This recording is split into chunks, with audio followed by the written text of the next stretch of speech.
Iso electronic, fifth one iso electronic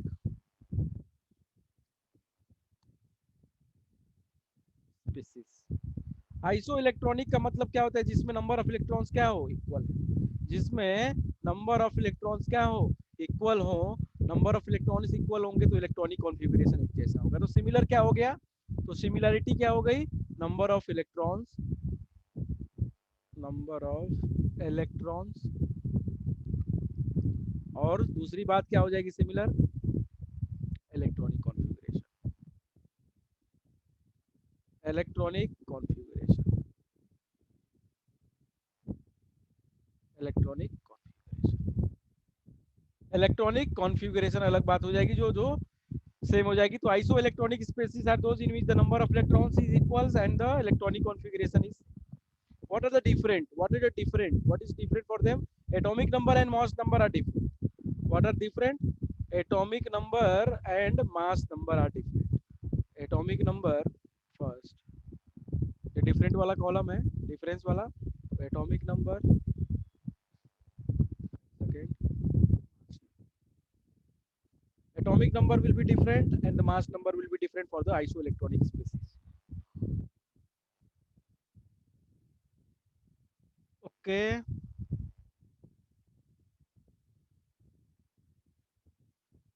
अब example, अब एक बात हो रही है एग्जाम्पल की, तो एग्जाम्पल्स हो जाएंगे इसके। एग्जाम्पल इसका हो जाएगा, मान लिया N2O CO2 CNO माइनस, क्या है?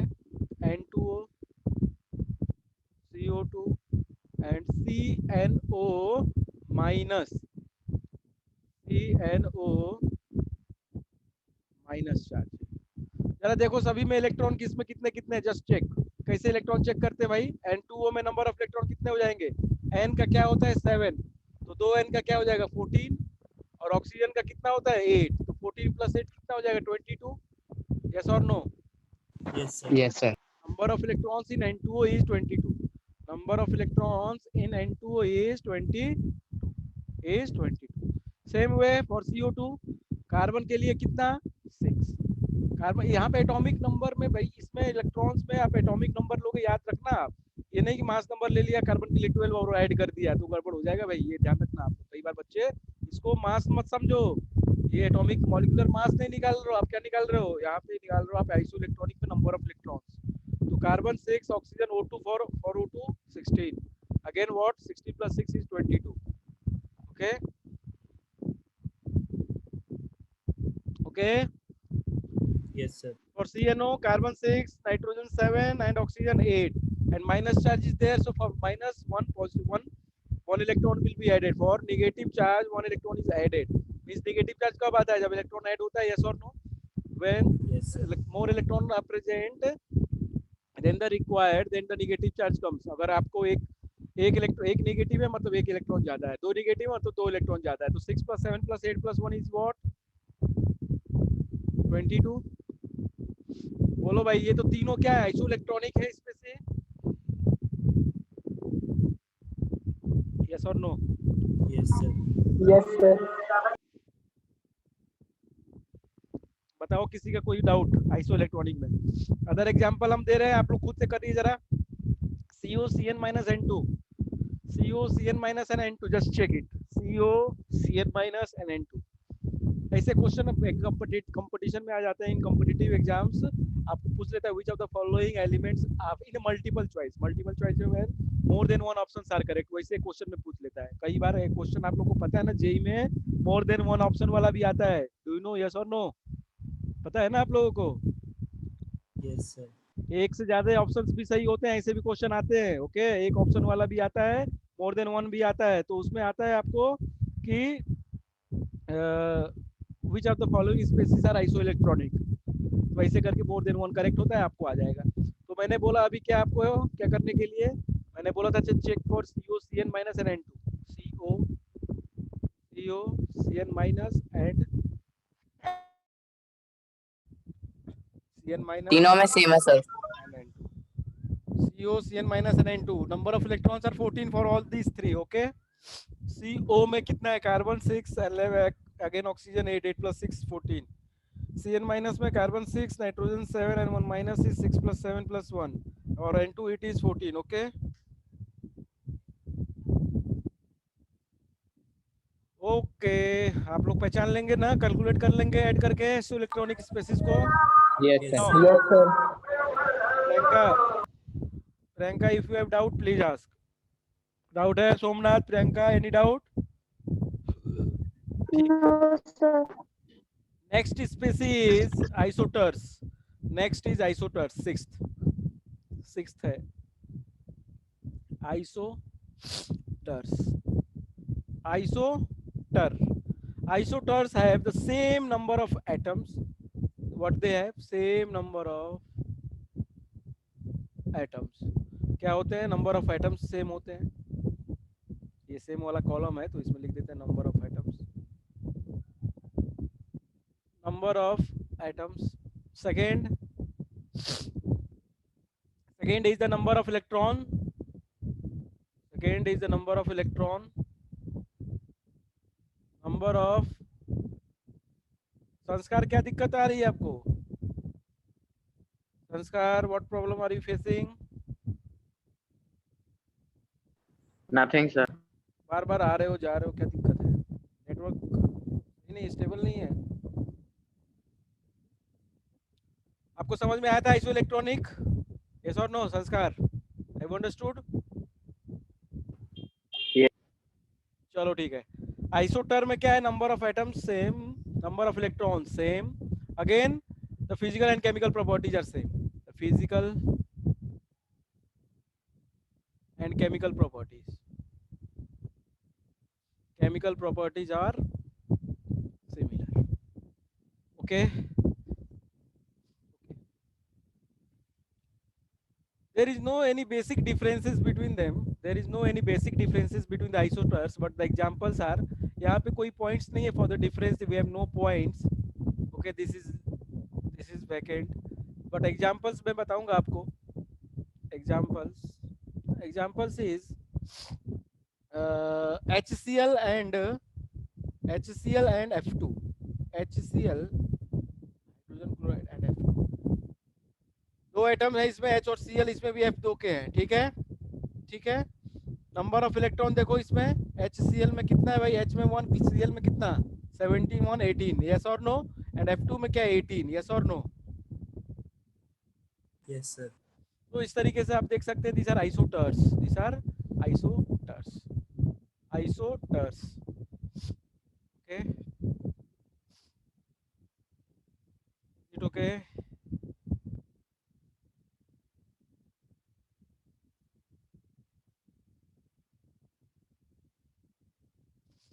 Is it okay? Yes, sir. Sir ऐसा पॉसिबल है कि अगर कोई दो एलिमेंट आइसोटर्स भी और आइसो इलेक्ट्रॉनिक स्पीशीज में से भी?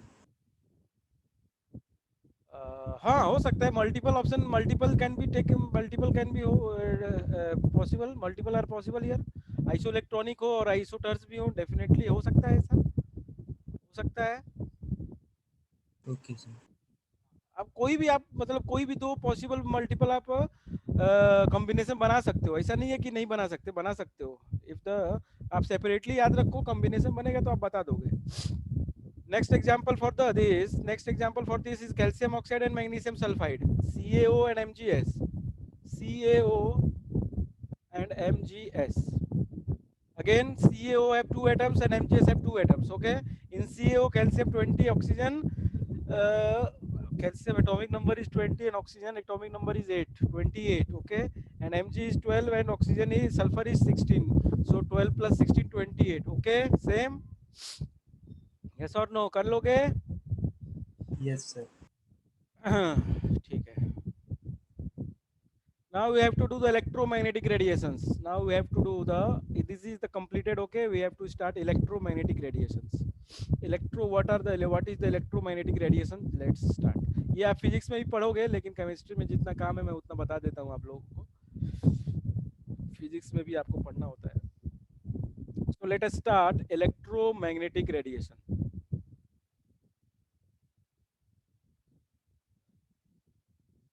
इलेक्ट्रो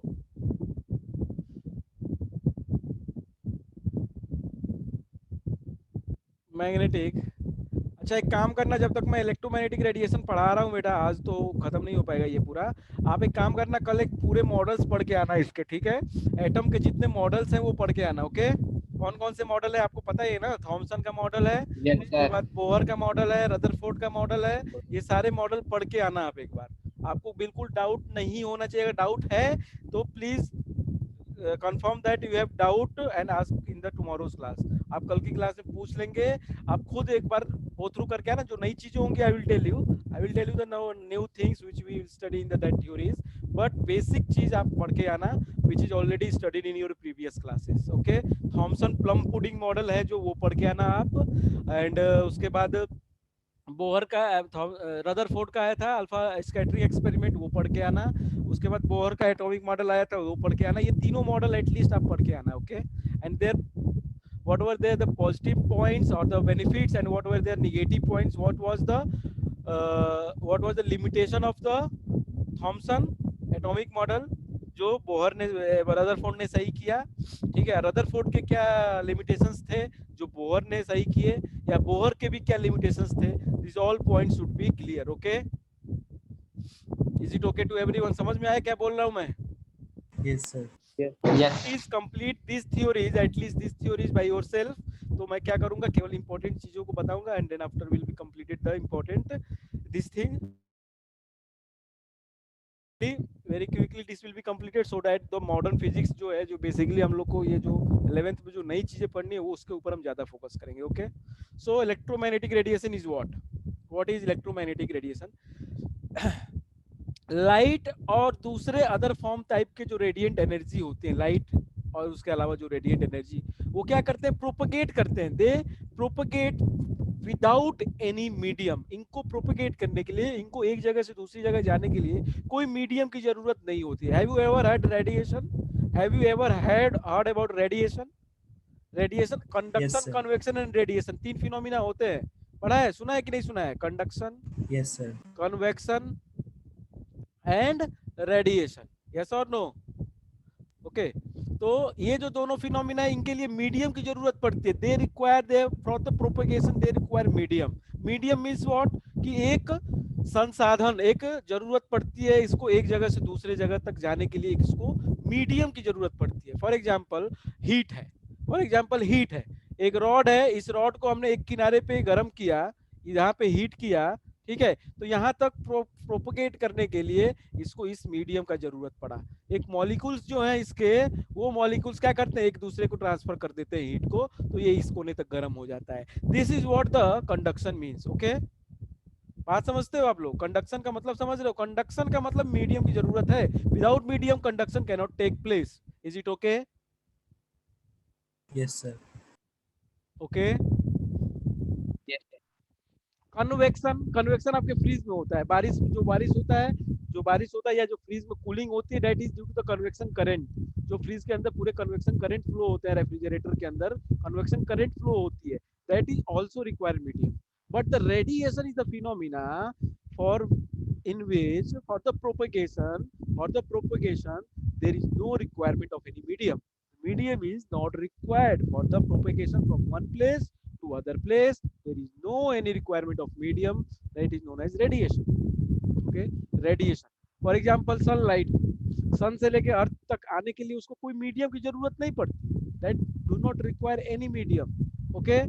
तो वो क्या है? Radiation, okay? Electromagnetic radiation is basically the radiation, it is basically radiation of light or any other form of light, other कोई और भी दूसरे हैं जो लाइट के अलावा, उन सबको हम इलेक्ट्रोमैग्नेटिक रेडिएशन कहेंगे, जिसमें मीडियम की जरूरत नहीं हो for propagation. Are you getting my point? Yes, sir. First point लिख लेंगे, light and other form of the radiant energy, and other form of radiant energy, other form of the radiant energy propagate without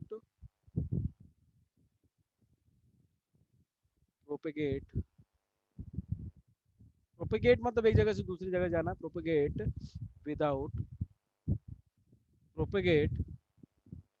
without any medium in the space, without any medium in space, without any medium in space, in the form of the wave. किस form में चलते हैं? in the form of wave, in the form of wave, एक wave के form में चलते हैं ये, ठीक है। Are known as electromagnetic radiation, are known as electromagnetic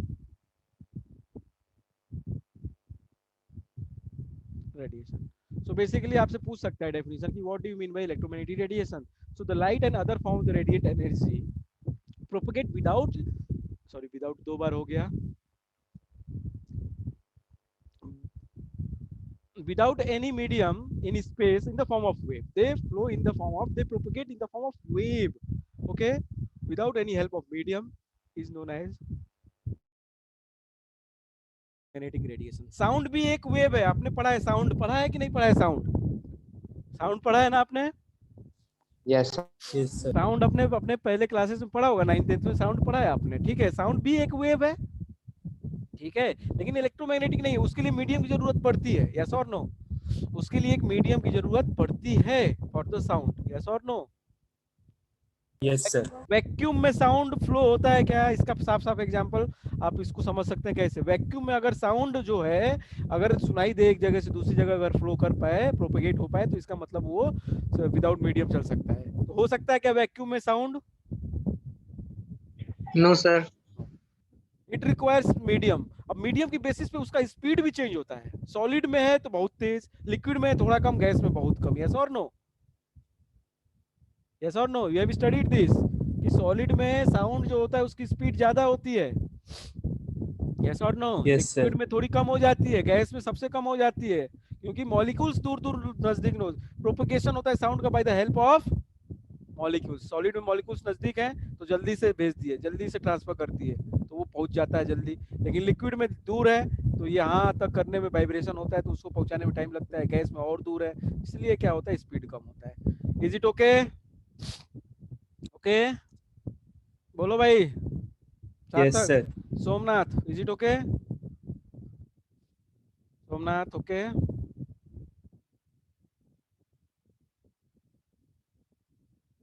okay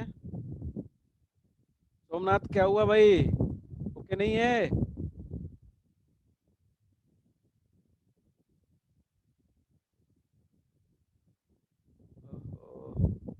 Devansh, Devansh Dubey, have you understood? बोलते नहीं हो यार आप लोग, गलत बात है ये तो। देवांश, 11th क्लास तो ऐसी नहीं थी यार, 11th क्लास तो बोलती है। नमन, यस सर, आ गया। बाकी लोग क्या है? आदित्य, अब मोनू, Yes, sir. आप लोग को समझ में आया? Yes, sir. आ गया. Yes sir. क्या दिक्कत है बाकी आपको? देवांश और Somnath, what problem do you have, please tell me. आपको कोई समस्या है क्या? Priyanka, have you understood? Somnath, your voice is not coming बेटा। Priyanka, have you understood?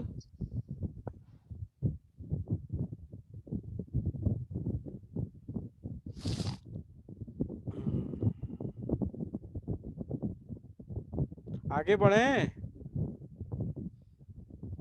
Devansh, Yes, sir. Devansh आपकी भी आवाज नहीं आ रही, आप बोलते क्यों नहीं हो? तो क्लास में भी रेगुलर नहीं आते हो, कभी कभी आओगे बोलोगे भी नहीं, ये बहुत गलत बात है आप लोगों की।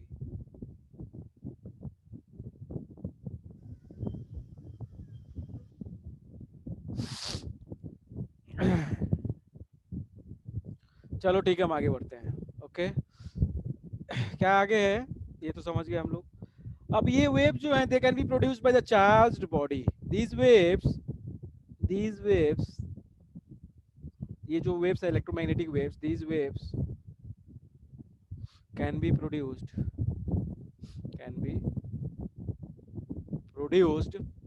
can be produced by a charged body can be produced by a charged body okay, on moving them in the magnetic field. Charged body moving in a magnetic field. Charged body moving in a magnetic field. Moving in a magnetic field और a magnet in electric field. या तो ऐसा कर ले या तो क्या कर ले, और magnet in a electric field. Magnet in a electric. ये दोनों आप लोग पढ़े हैं, इलेक्ट्रिसिटी एंड मैग्नेटिज्म में आप लोग पढ़े होंगे, यस और नो? पढ़े हैं कि नहीं पढ़े हैं भाई? Yes, sir. Yes sir. तो हम लोग क्या कर सकते हैं, वेव का प्रोडक्शन कर सकते हैं। एक चार्ज्ड बॉडी को हम लोग क्या करें, चार्ज बॉडी को मूव करें मैग्नेटिक फील्ड में, या तो मैग्नेट को मूव करें इलेक्ट्रिक फील्ड में, तो एक वहां पे हम लोग क्या कर सकते हैं, वेव का प्रोडक्शन हो सकता है। वेव का प्रोडक्शन हो सकता है। Example X rays, alpha rays, gamma rays, cosmic rays, gamma rays, cosmic raise,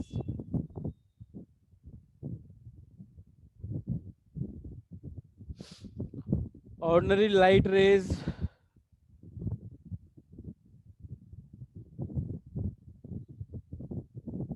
etcetera, X-rays. These electromagnetic waves can be produced. Okay. Characteristics क्या होता है electromagnetic radiation का? Characteristics.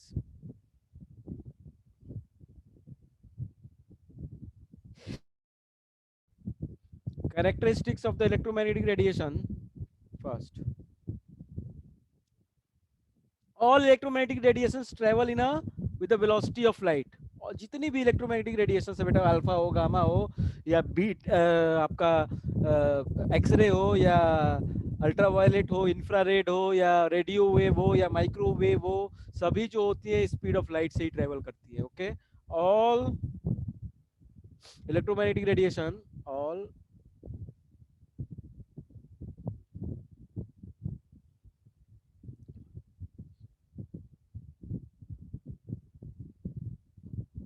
electromagnetic radiation travels with a velocity of light. Travel with velocity of light. Light की जो velocity है उसी से travel करते हैं। ठीक है। दूसरा point, these consist of the wave consist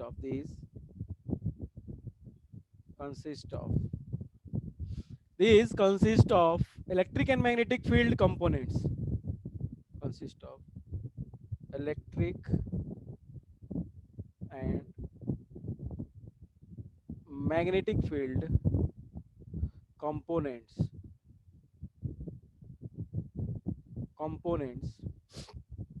that oscillate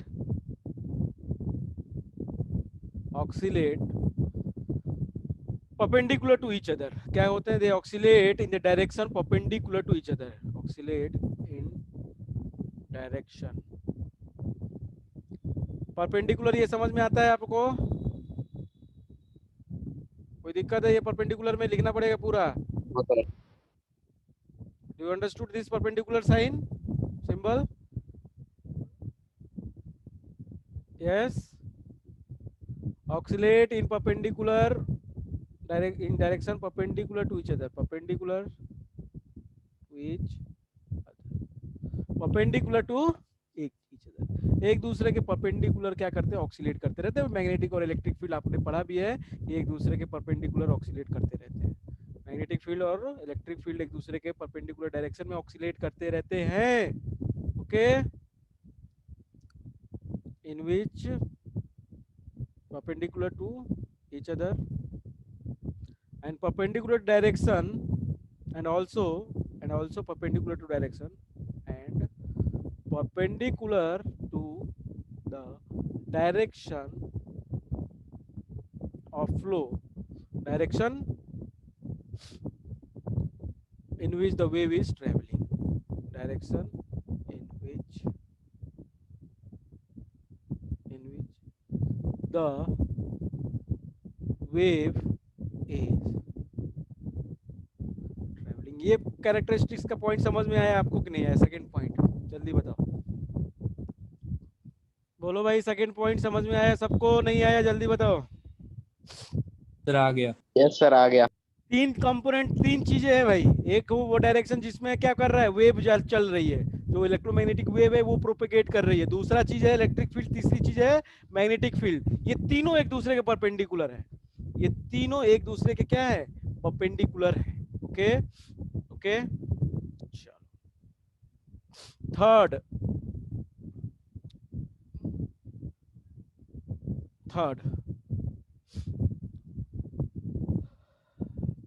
एक वेव को, एक इलेक्ट्रोमैग्नेटिक वेव को हम पांच चीजों से कैरेक्टराइज करेंगे।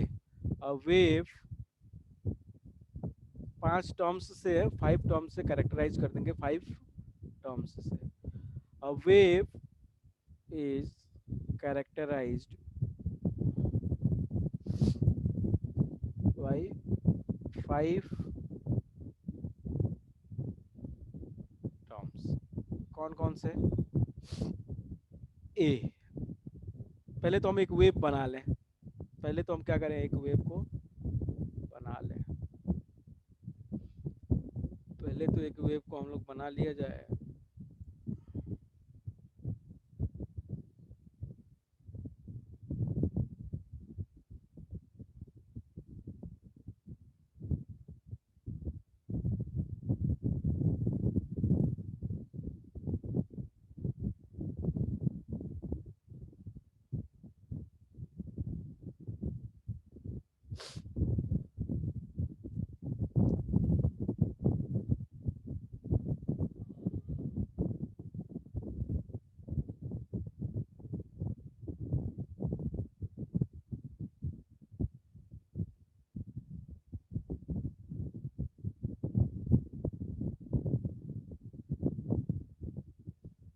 एक दो तीन चार पाँच छः सात,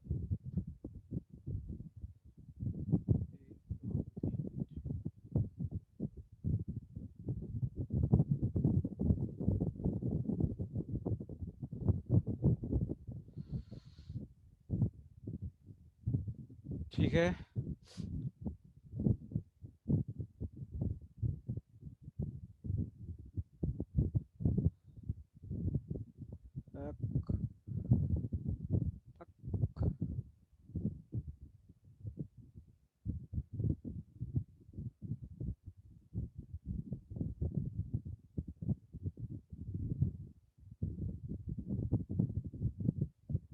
ठीक है, तो एक दो तीन चार, एक दो तीन चार, ठीक। ओके,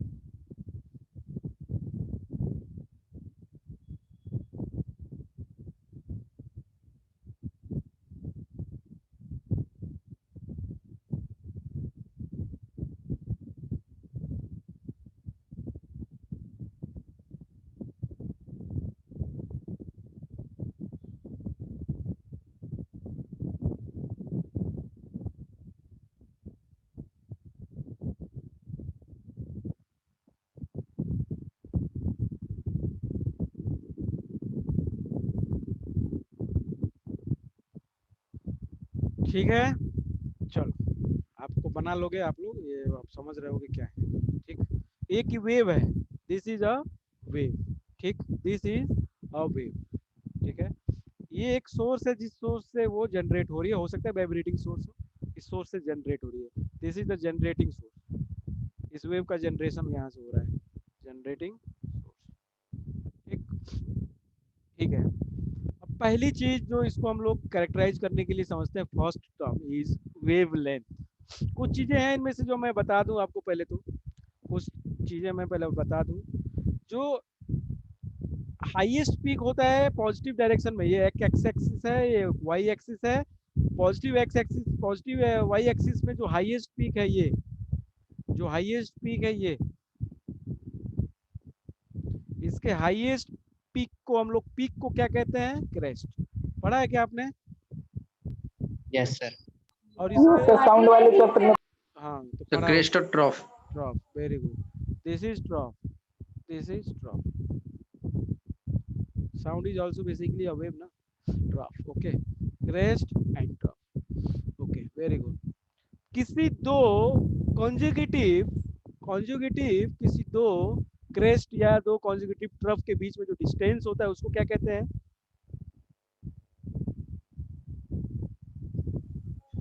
तो वेवलेंथ। Wavelength, very good. किसी कॉन्जिक्यूटिव दो क्रेस्ट और किसी दो कॉन्जिक्यूटिव ट्रफ के बीच में जो डिस्टेंस होता है that is known as its wavelength. मान लो ये क्रेस्ट है, एक दूसरा कोई क्रेस्ट ये है, तो इन दोनों क्रेस्ट के बीच में जो डिस्टेंस है this is known as wavelength, this is known as its wavelength. तो ये है आपका वेवलेंथ को हम लोग यहाँ पे लैम्डा से डिनोट करते हैं। Wave length is denoted by lambda. Okay, the first characteristic is wavelength that is lambda. Okay, wavelength that is lambda. ठीक है भाई। तो wavelength the distance between two distance between any two nearest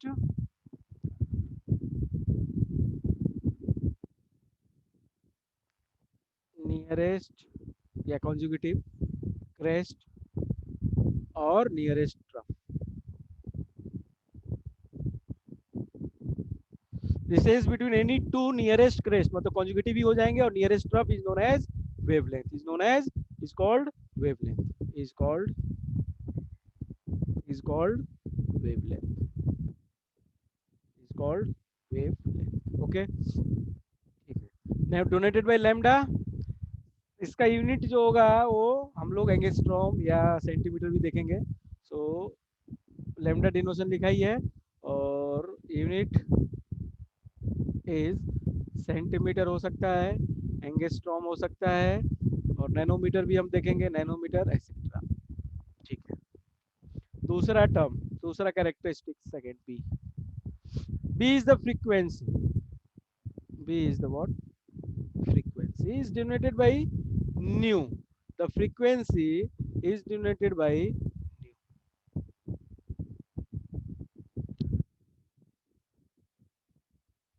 Frequency is denoted by nu.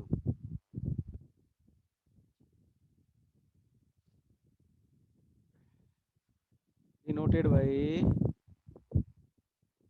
nu कहते हैं इसको, nu। v नहीं है, nu है। फ्रीक्वेंसी बेसिकली है क्या? फ्रीक्वेंसी है बेटा किसी भी एक पॉइंट से, फ्रीक्वेंसी क्या है? किसी भी एक पॉइंट से number of wave pass in 1 second. मतलब मान लिया मैंने किसी एक को उठा के यहाँ पे बैठा दिया। ठीक है बेटा, समझना जरा। इस पॉइंट पे मैंने बैठा दिया एक बंदे को उठा के, मान लो सोमनाथ को मैंने यहाँ बैठा दिया और बोला कि ये बता सोमनाथ, टाइम वॉच ले लो आप, ठीक है, स्टॉप वॉच ले लो, और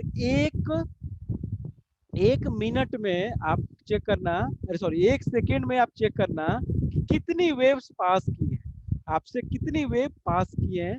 तो वो number of waves pass through this person, या कोई भी एक पॉइंट, ये पर्सन भी एक पॉइंट पे है, कोई भी पॉइंट पे अगर किसी भी पॉइंट से 1 सेकेंड में पास करने वाली टोटल नंबर ऑफ वेव्स जो है वो उसकी फ्रीक्वेंसी के बराबर है। Is it okay to everyone? Yes अगर सर। इस पॉइंट से 1 सेकेंड में मान लो 2 वेव पास की तो फ्रीक्वेंसी 2 है, 3 वेव पास की 3 है, 50 वेव पास की 50 है। Is it okay? तो frequency is basically, it is defined as a number of waves it is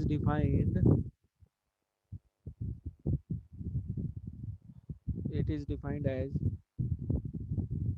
number of waves passed through a point, एक पॉइंट किसी एक पॉइंट पे, ठीक है, pass through which pass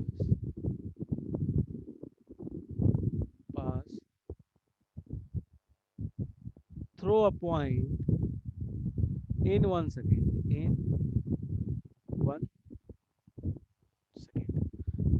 1 second. Okay, this is known as the frequency. This is known as the frequency. Okay, its unit will be Yes, cycle sir. per second, yeah, waves per second. Okay, its unit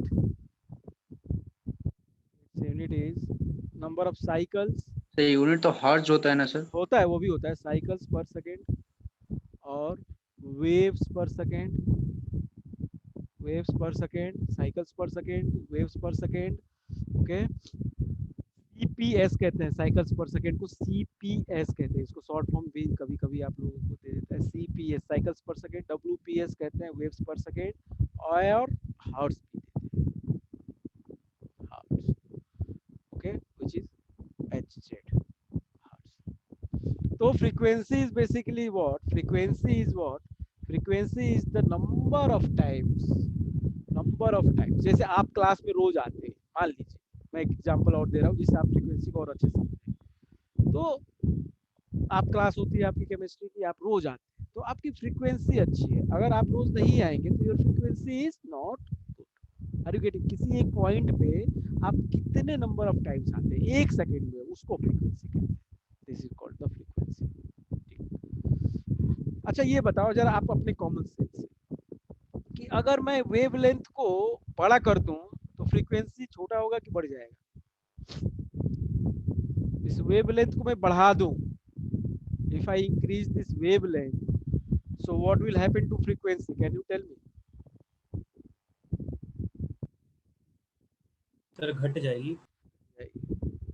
घट जाएगी कि नहीं घट जाएगी? अरे भाई wavelength अगर मैं बढ़ा दूं, देखो ये वेवलेंथ को बढ़ा दूं मतलब ये दूर कर दूं. और सोचो जरा, मैं एक और बनाता हूँ इसमें वेव जिसका वेवलेंथ कम है. ये बताओ कि ये इस पॉइंट से अब 2 बार पास करेगा एक ही सेकंड में, यस और नो? फ्रीक्वेंसी बढ़ गई कि नहीं बढ़ गई? इसका Yes, sir. वेवलेंथ हमने कम किया तो. समझ में आ रही है बात? Yes, sir. तो वेवलेंथ और फ्रीक्वेंसी में अपोजिट रिलेशन होता है, इनवर्स रिलेशन होता है between wavelength and frequency. Okay, lambda and nu. So we can write what we can write, nu is equals to c by lambda. What we can write, nu is equals to c upon lambda. What is nu? Nu is frequency, c is what? C is what? Velocity of light. Okay, c is what? Velocity. c, ये v क्यों नहीं लिख रहे हैं? क्योंकि v लिखेंगे तो nu से आप कंफ्यूज हो जाएंगे, इसलिए c is what? Velocity of light. Velocity of light. Okay, lambda is what? Wavelength. Lambda is what?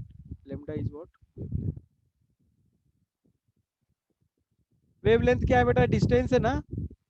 Wavelength क्या है? डिस्टेंस है. तो वेवलेंथ क्या हो जाएगा? Lambda is equals to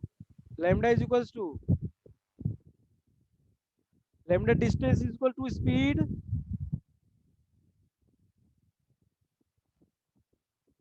lambda is equals to क्या हो जाएगा यहाँ से? C upon न्यू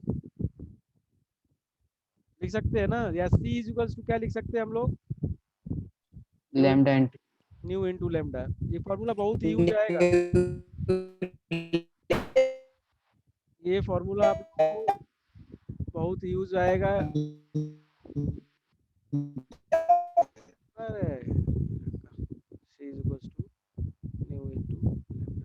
ये फॉर्मूलाज आपको बहुत यूज आते हैं, कई बार कॉम्पिटिटिव में डायरेक्टली फॉर्मूला बेस्ड क्वेश्चन आता है और आप यूज करके निकल सकते हैं तुरंत, आपका बहुत फायदा हो सकता है. बात समझ में आ रही है? आप डायरेक्टली फॉर्मूला बेस्ड क्वेश्चन कई बार आते हैं, बहुत सिंपल फॉर्मूला है बेटा, फिजिक्स में भी उतना ही यूज होगा, इस बात को ध्यान रखना आप लोग। ये केवल केमिस्ट्री में यूज होने वाला है नहीं, ये फिजिक्स में भी यूज होगा। ठीक है, तो nu equals to c by lambda या c equals to nu into lambda, ये आपको याद रहना चाहिए अच्छे से, ये आपको दिमाग में बैठा रहना चाहिए। ठीक ठीक है, आगे चले। Velocity third, yes sir. Third है फैक्टर इज वेलोसिटी, थर्ड है जो चीज उसको है c velocity, c is velocity which is v।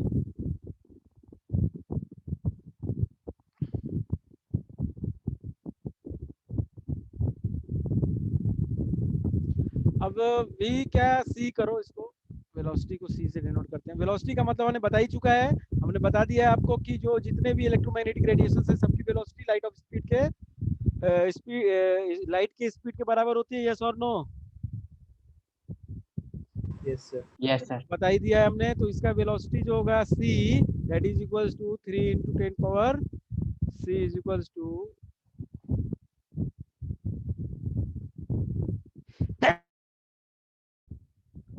c is equals to 3 into 10 power 10 centimetre पर सेकेंड, ठीक, या 3 into 10 power 8 मीटर पर सेकेंड। ओके,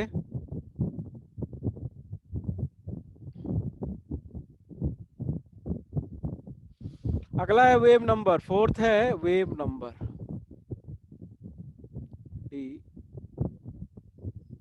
वेव नंबर, इसको समझना थोड़ा जरूरी है, ये अलग है थोड़ा सा। वेव नंबर को डिनोट करते हैं हम लोग न्यू बार से, किससे? न्यू लिख के बार, न्यू बार से। वेव नंबर क्या होता है बेटा? वेव नंबर होता है न्यू बार से डिनोट किया जाता है। ये होता क्या है? This is reciprocal of the wavelength. Wave number is reciprocal of wavelength. Wavelength का रेसिप्रोकल है, मतलब nu bar is equals to हम लोग लिख सकते हैं, न्यू बार हम लोग लिख सकते हैं 1 upon lambda. Are you getting my point? Okay, yes sir. इसका यूनिट हो जाएगा पर सेंटीमीटर या पर मीटर या पर एंगस्ट्रॉम, जो भी था उसका लैम्डा का, उसका अपोजिट हो जाएगा, पर लगा देंगे, मतलब सेंटीमीटर इनवर्स हो जाएगा इससे, या नैनोमीटर पावर -1, ऐसा यूनिट हो जाएगा। ठीक है, अगला है नेक्स्ट, कितने हो गए? 4 हो गए ना, 5 कह रहे थे हम लोग। Amplitude, fifth is E, amplitude. Amplitude होता है बेटा मैक्सिमम हाइट होता है, ये ए से डिनोट करते हैं हम लोग, और ये होता है क्या? ये हाइट, देखो ये जो हाइट है बेसिकली, ये मैक्सिमम हाइट जो है, इसको हम लोग कहते हैं एम्पलीट्यूड, इसको हम लोग कहते हैं amplitude. It is defined as the height of the crest और the depth of the trough. It is defined as the height of the crest or the depth of the trough. It is defined as height of crest or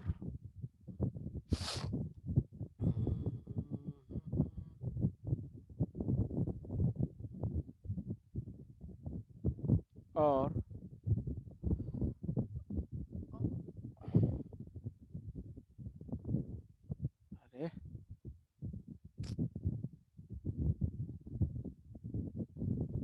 or depth of trough. Height of the crest or depth of the trough. Height of the crest or the depth of the trough. Height of the crest or the depth of the trough is known as amplitude. It shows the intensity. It shows the intensity of radiation. It shows the intensity of radiation.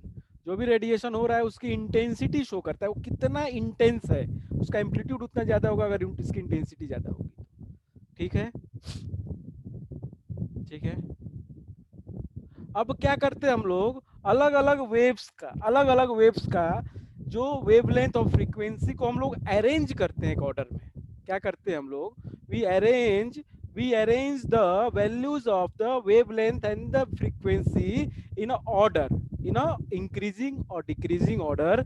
That order is known as the spectrum, electromagnetic spectrum. Are you getting my point? When all the electromagnetic waves are arranged in the order of increasing or decreasing wavelength and the frequency values, then it is known as the electromagnetic spectrum. Is it okay? Yes, sir. The arrangement of, क्या होता है electromagnetic spectrum, क्या होता है, कई बार पूछ लेता है आप लोगों से, तो इसको हम लोग, सिंपल सी बात है, बच्चा कंफ्यूज रहता है कि क्या होता है। द अरेंजमेंट, द, क्या हो रहा है बच्चे, कहाँ जाए, अमन, ध्रुव प्रकाश, प्रियंका, देवांश, आदित्य, अभिनव, मोनू, संस्कार है और दोनों, कहाँ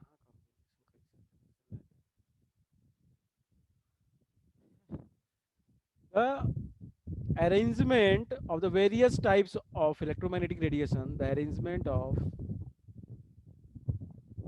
various types of, the arrangement of various types of electromagnetic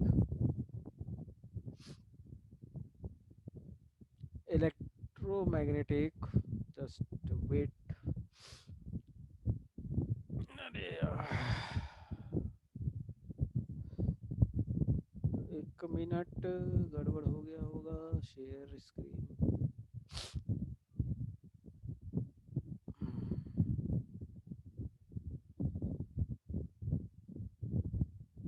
the arrangement of various types of electromagnetic radiations, the arrangement of various types of electromagnetic radiation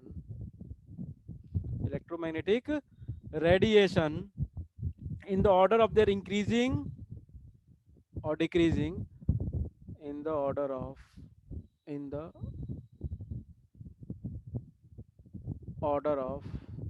increasing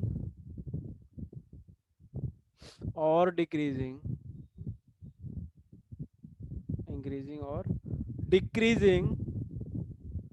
wavelength or the frequency,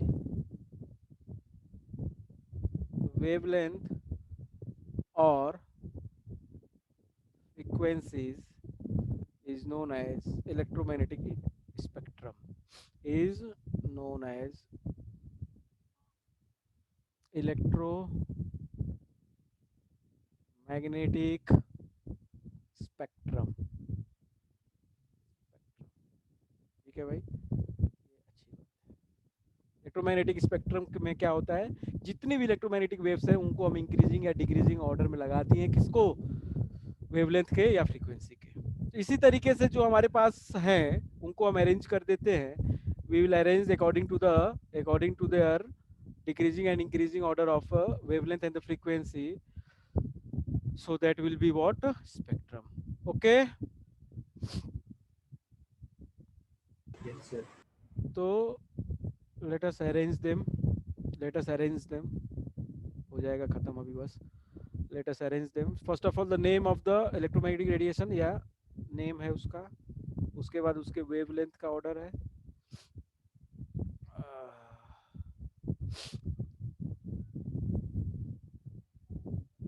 wavelength lambda, and then after उसकी frequency है new. ठीक है, frequency new hertz में ले लिया है हमने, ये हर्ट्स में, और इसको लिया हमने एंगस्ट्रॉम में। ठीक है, सबसे पहले रेडियो वेव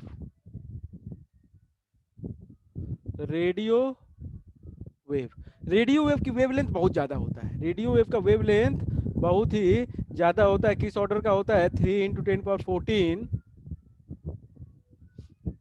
3 × 10⁻14 14 से लेके 3 इंटू 10 टू द पावर 7 इस ऑर्डर का होता है वेवलेंथ। 3 इंटू 10 पावर 7 से 3 इंटू 10 पावर 14 के ऑर्डर का होता है। फ्रीक्वेंसी बहुत कम हो जाएगी। फ्रीक्वेंसी हो जाएगी कितनी? 10 to power 5 to 10 power 9 frequency हो जाती है 10 पावर 5 टू 10 पावर 9। सेकेंड है रेडियो वेव के बाद माइक्रोवेव। रेडियो वेव के बाद है माइक्रोवेव। माइक्रोवेव की वेवलेंथ इससे कम होगा।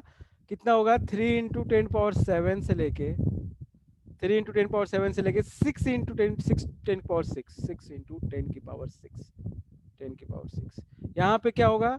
ये 10 पावर 9 से लेके 10 पावर 11 10 पावर 9 से लेके 10 पावर 11 हर्ट्ज में है। ये एंगस्ट्रॉम में, ये ध्यान रखिएगा। थर्ड है वेव हमारी कौन सी? इंफ्रारेड।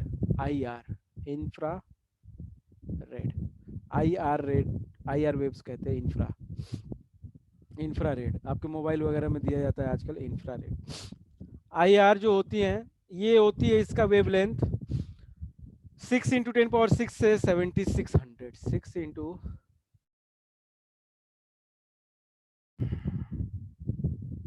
6 इंटू 10 की पावर 6 इंटू 10 पावर 6 टू लेके 7600 एंगस्ट्रॉम।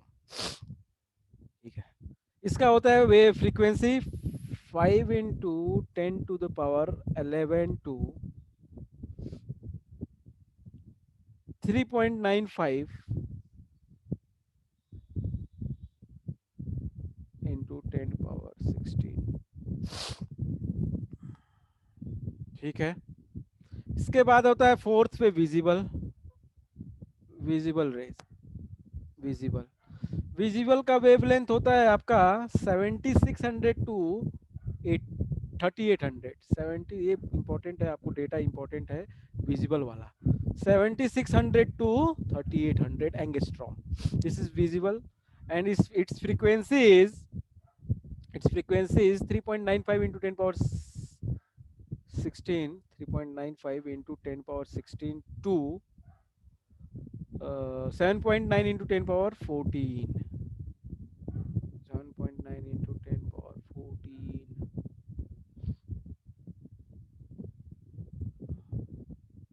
कम हो गया ये तो। पांचवा अल्ट्रावायलेट है। Fifth one is ultraviolet. UV ultraviolet UV का है 3800 टू 150। वेवलेंथ है 3800 टू 150।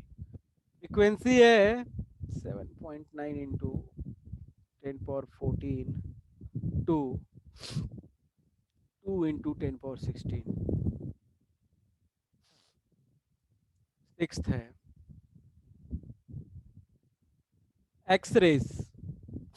एक्सरेज। एक्सरेज का जो वेवलेंथ होता है दैट इज 150 टू 0.1 एंगस्ट्रॉम में। हाँ, 150 to 0.1 angstrom, this is the wavelength of the X rays. This is also important. Okay, X rays data जिसका इंपॉर्टेंट मैं बता रहा हूँ। 2 into 10 power 16 to 3 into 10 power 19 2 into 10 power 16 to 3 into 10 power 19, this is the frequency range। Seventh x के बाद X-rays के बाद gamma rays का वेवलेंथ है 0.1 टू 0.01 एंगस्ट्रॉम और फ्रीक्वेंसी है 3 इंटू 10 पावर 19 से लेके 3 into 10 power 20 3 into 10 power 19 hertz से लेके 3 इंटू 10 पावर 20 हर्ट्ज तक। लास्ट है कॉस्मिक रेज। ये बहुत कम आएगा आपको वैसे, लेकिन फिर भी मैं दे देता हूँ इसका। कॉस्मिक रेज है 0.01 टू 0.01 टू लेके 0 तक, वेवलेंथ 0 हो गई।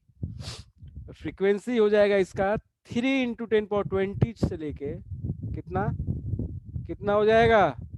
इंफिनिटी। 3 इंटू 10 पावर 20 से लेके इंफिनिटी तक, इंफिनिटी भी हो जाएगी इसकी फ्रीक्वेंसी। Is it okay? ये हमारी स्पेक्ट्रम है भाई इलेक्ट्रोमैग्नेटिक का। This is the spectrum name, wavelength in angstrom, unit ध्यान ध्यान रखना, और frequency in hertz. These are the values. Some of the values should be remembered, some of the values should be kept in your mind. X ray जैसे है ये पता होना चाहिए, विजिबल पता होना चाहिए, ठीक है, ये दोनों तो पक्का ही पता होना चाहिए। ठीक ठीक है, इज इट ओके? बोलो भाई सर अभिनव। आपकी आवाज अच्छे से नहीं आ रही। चलो ठीक है, हम कल डिस्कस कर लेंगे इसको। Okay, bye bye, thank you. Okay sir, thank you sir.